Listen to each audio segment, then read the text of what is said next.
A student at Mark Morris High School in Longview died in a car crash Sunday night. Coming up, we'll share more about the investigation into that crash and what's happening today at the school. Plus, it is lucky no one was hurt when a small plane had to make an emergency landing on the highway near Vancouver. What forced the pilot to land on SR-14 later this hour. Plus, the Blazers played in their first playoff game since 2021 last night. How well they did in Game 1 against the Spurs coming up as your News at Sunrise starts right now.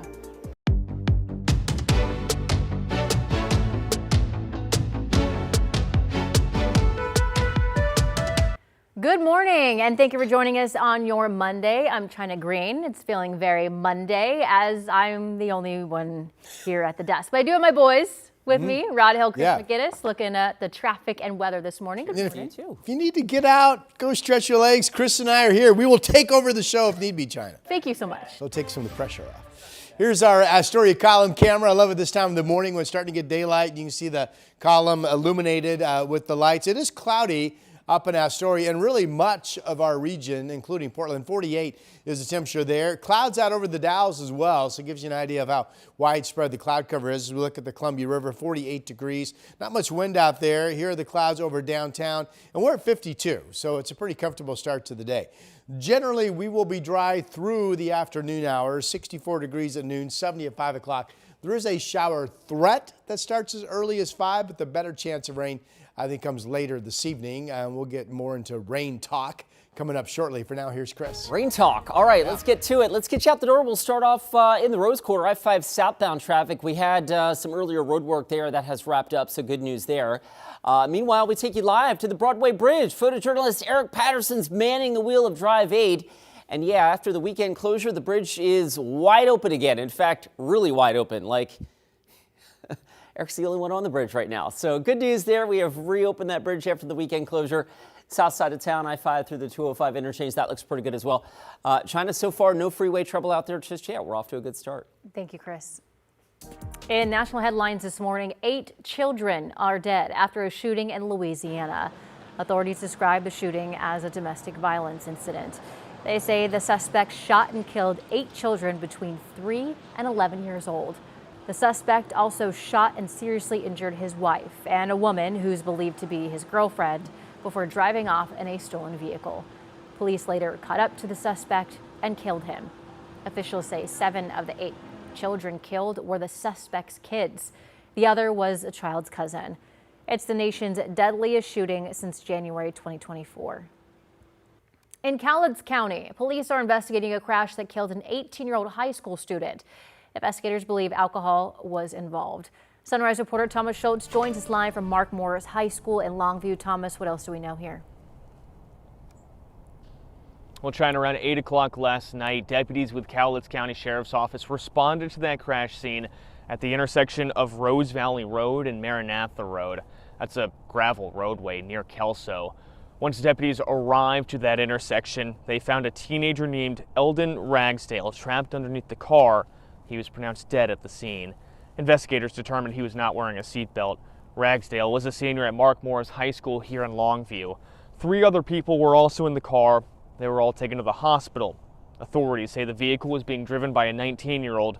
Once the crash investigation is complete, the Cowlitz County Prosecuting Attorney's Office will look into pressing criminal charges. And behind us, the Sheriff's Office says there will be resources here at Mark Morris High School throughout the week for students and for staff who are grieving today.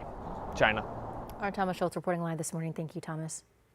Well, police say a 20-year-old man is not expected to survive his injuries after he was shot in Vancouver.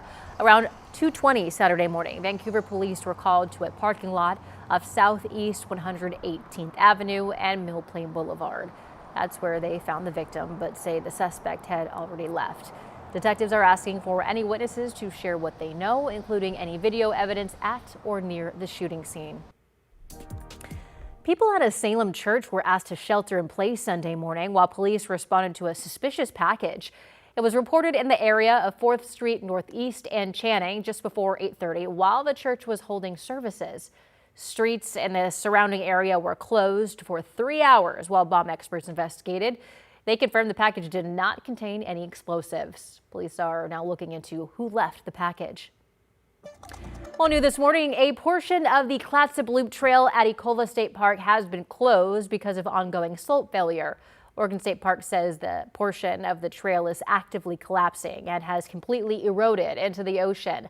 They say the area is extremely dangerous and the public is not allowed near it for safety reasons. Well, a local nonprofit that keeps kids fed is reaching out for a little help of its own. Portland Backpack provides more than 30,000 food bags for students in need at 15 elementary schools and has several more schools on its waiting list. But with the SNAP crisis and growing hunger in our area, the group says there's fewer food donations to go around. The interim director says she's seen their need for snack foods for children nearly double. They didn't have enough food to get through the weekend, and they were coming back to school hungry. So most of the time the parents are working, multi-generational households. Once you pay all the bills, utilities, just trying to get your basics, and then there's like nothing left extra. The group is in desperate need of food donations, sponsorships, and volunteers. For more information on how to help, check out portlandbackpack.org. Playoff basketball was back in Rip City this weekend. It's the Portland Trailblazers' first playoff appearance in 5 years, taking on the San Antonio Spurs in Texas. In Game 1 of this best-of-7 series, Victor Wembanyama and Denny Avdia led the way. But San Antonio takes the lead early and sticks with it. Scoot Henderson cut the deficit to just 2 in the third quarter, but that's as close as the Blazers would get. The Spurs take Game 1, 111-98. And speaking of Denny Avdia, the NBA announced that he is a finalist for the NBA's Most Improved Player Award. His points per game increased by 7 points, averaging out to 24 a game. Turbo also had a career highs in rebounds and assists. Nickeil Alexander-Walker of Atlanta and the Pistons' Jalen Duren are the other finalists. The winner will be announced on Friday. And of course, local bars and restaurants were packed with Blazer fans cheering on the team. There was no better place than Spirit of 77 on Northeast MLK. Fans we spoke with said despite the result, they were happy to get together and show their support. And some are not even worried about this season. Not a team that's known for winning, but the fans still come back every year, and I think that's what I love about them. There's always hope. Didn't think they were even going to make it to the playoffs this year. But excited to see it happen, and then next year see Dame come back. Dame time. Dame time. The Blazers still in San Antonio tomorrow for Game 2 against the Spurs. Tip-off is 5 p.m. our time.